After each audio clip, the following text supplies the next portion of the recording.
Hey up YouTube, welcome back to the channel.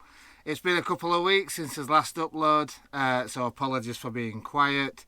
We've had some, work commitments, family commitments, and a little bit of plain idleness on my part, to be honest. But we're back, and today's video is all about our top 5 must-haves for campervan owners.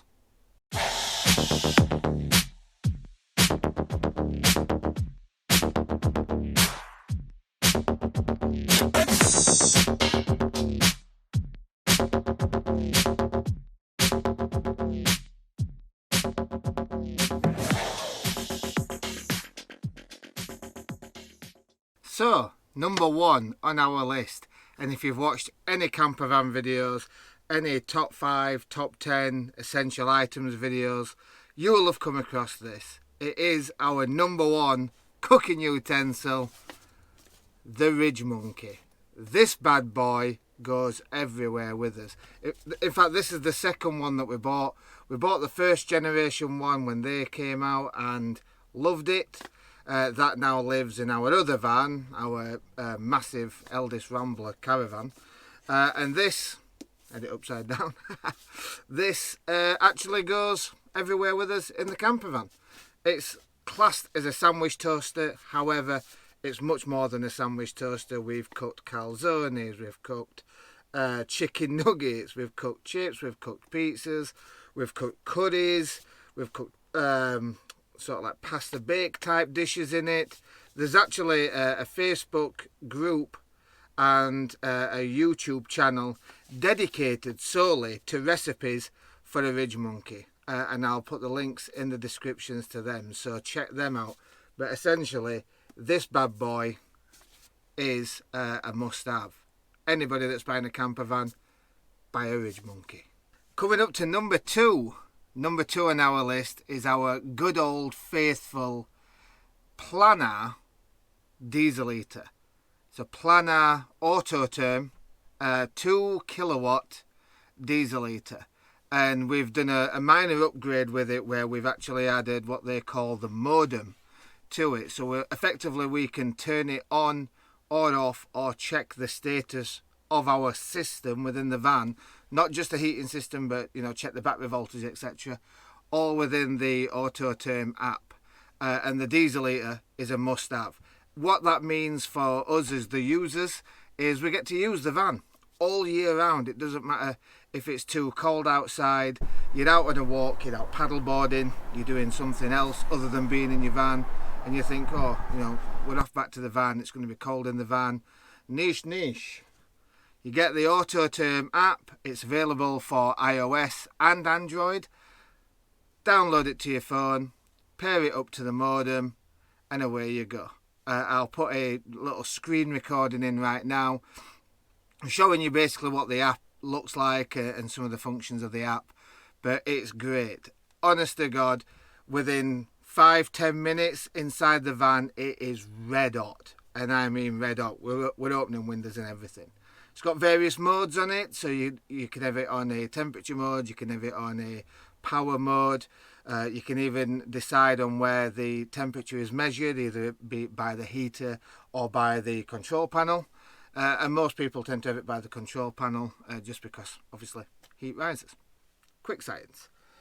So yeah, that's number 2 on the list, the Autoterm Planar diesel eater.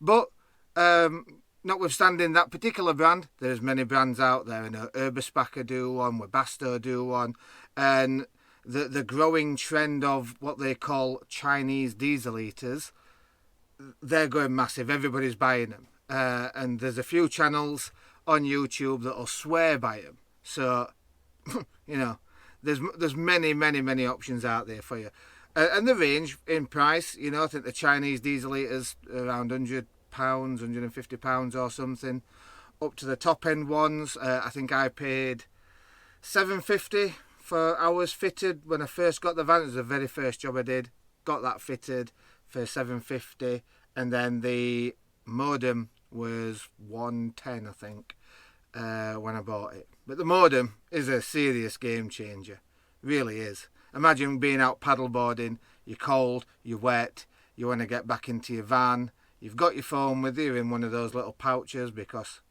safety and all that, you need a means of communication. Should shit hit the fan, well, you can just turn your heater on, get in a warm van, dry your gear off. Awesome. So yeah, diesel heaters, get one. Number 3 on our list of top 5 essentials for campervanners, a solar panel. Now, there's been a lot of questions going around. I've had a fair few questions coming in about my solar setup and stuff, and you know, is there any lessons learned, would I have done things differently, etc. Quick answer, yes there is, and I'll tell you for why. When we first put the panel on the roof, we did the normal, you know, flat panel. It's a 100-watt panel, and I got it from a company called Easy Solar, EAZI Solar. I don't know whether they're still going or not, but yeah, it was a pretty good deal. It all came pre-wired, everything, but it was only an 100-watt panel.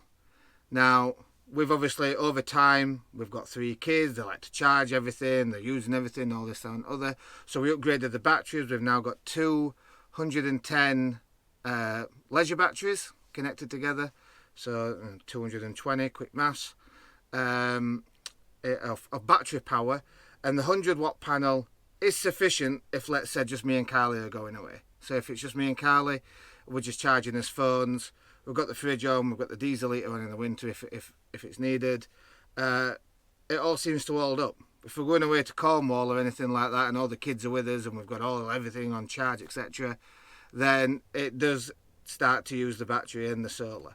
So my advice on solar would be 1,000,000% get a solar panel, because you know, having more ways of charging your electrical system, your setup within your van, is better. You know, the split charge relay if you're on an older van, or the battery to battery chargers if you're on a newer van with a smart alternator, and then the solar panels as well for you know, sort of off-grid charging, or if it's just parked on your drive and it's a sunny day, then your leisure batteries are going to be topped up as well. So my advice would be go as big as you can afford, and it's not just a panel that you need to take into consideration there, it's also the charger controller that you use and the cables, etc., because they'll vary in different sizes according to what size your panel get. So we got an 100-watt panel, and if I could do it again, which I'm tempted to, it's not really that high up on my priority list at the minute, but if I could do it again, I would probably go for at least a 150 panel. But that's just the world according to Jamie. Solar panels, must-haves. Bringing up to number 4. Number 4 on the list is something that I got last year, I think it was, and talking with another lad who also does YouTube, we got these wireless reversing cameras, and I'd seen quite a few videos on YouTube and on some of the forums and stuff about how much of a ball ache it can be to trace wires, especially when you've got a conversion in, all the kitchen units and everything, to trace wires through to hardwire a reversing camera into the stereo system that you've got. So I was looking for alternatives, and I'd seen these other little Chinese type copy things where it's like a transceiver that goes into your stereo, and then another transceiver in the door that transmits wirelessly. But the reviews on them were just terrible, absolutely terrible. And then I came across a company called Autovox, and Autovox, industry leading in sort of in-car technology when it comes to all this sort of stuff. And I bought one. I bought a solar powered reversing camera, and it's been absolutely brilliant. You know, I always reverse into parking spaces, and I always reverse onto the drive, etc. And having that visibility on where I'm going, how far I can reverse back up, is a game changer. And it stopped me from having to get out, walk to the back of the van, check if everything's all right, get back in, edge up a little bit further. It's not needed anymore. The solar panel charges from solar, obviously, but it's also got a battery charging port, not a battery charging port, a USB charging port on there also. So, you know, let's say it's winter, you've not had much sun, etc., and the battery's going down. what I do is I plug a battery pack, just one of these little bad boys. Oh, and everything's falling out. Oh no. Just one of these little bad boys. Coincidentally, it's got a solar panel on it as well, but yeah, just one of these. Plug it into the USB port on the solar panel for the reversing camera, and I just charge it up. I think an hour of charging time fully charges the battery up on that, and it lasts for ages. I mean, now we're coming into the summer months, it's just fully charged all the time. So yeah, a reversing camera, certainly for somebody that's never driven a van before, or is not used to driving vans, or not comfortable driving vans, it certainly helps. And finishing off with number 5.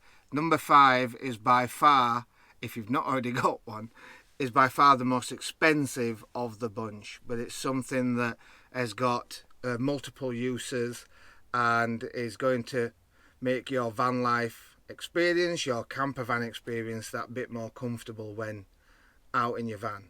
And that is, of course, the pop top. The pop top is a must. In my personal opinion, I know that there's a lot of controversy. There's always, I don't want to cut an hole in my roof, or, you know, if it leaks, blah, blah, blah. I personally feel that a pop top is, you just need it. You need one. And you don't even have to have the bedboard in, you know. We have the bedboard in, we've got a telly attached to the bedboard, and the kids will sleep in the pop top when we're away and stuff. But you can get a pop top fitted and not need to put a bedboard in, you know, and just have it for height. So at least when you get out in your van, you're all set up, you put the roof up, and you can stand up and you can move around a bit. It gives you so much extra space. It's incredible. You know, they're not cheap. They range from £1,500 all the way up to £3,000, £4,000, and probably beyond, you know. But they are awesome bits of kit. Like I said, you can either get a bedboard fitted and then you go from a 2-berth to a 4-berth, or in our case, we class our van as a 5-berth. So me and Carla sleep on the rock and roll bed. The big 2 girls sleep up in the pop top, and then we have a cab bed that goes across the front seats. It's like a hammock where our youngest sleeps. So we actually do class it as a bit of a 5-berth. But yeah, the pop top is a must for campervanners. And that's it. That's my top 5 upgrades, mods, items, essentials, whatever you want to call it, for campervans. Certainly, we've been doing this for now 4 years, coming up to just over 4 years. And over time, things change, you know, upgrades happen. You've got to have very, very, very deep pockets in order to have a campervan, I think, personally, because there's always something more that you want. But over the last 4 years, 4 and a bit years, this is definitely something that we've come to love and grown with. And those items that I've just mentioned, especially the Ridge Monkey, is something that, you know, we don't even use this in the, use this in the camper van. Sometimes I'll come out to the van, get it and take it in the house. But then I'm just under strict instructions to put it back in the van so that we never go away without it. But yeah, we've come to love all these things, and we've found them to make our van life experience, our holidays, our day trips, whatever, that bit more comfortable. And it's exactly what you want. You want to go away, you want to relax, and you want to have a great time with your friends and your family. So yeah, I hope you've enjoyed the video, everyone. A quick one this week. There is more videos to come. We've got loads of stuff in the pipeline for the channel, and thank you very much. If you've not already done so, please consider hitting the like, subscribe and notification icon. Our subscriber count is going up. It's absolutely awesome to see, so thank you very much for everybody that's hit that subscribe icon. Obviously the goal is to get to 1,000. We're just under 200, so we are on our way there. And until next time, I'll see you later. Ta-da.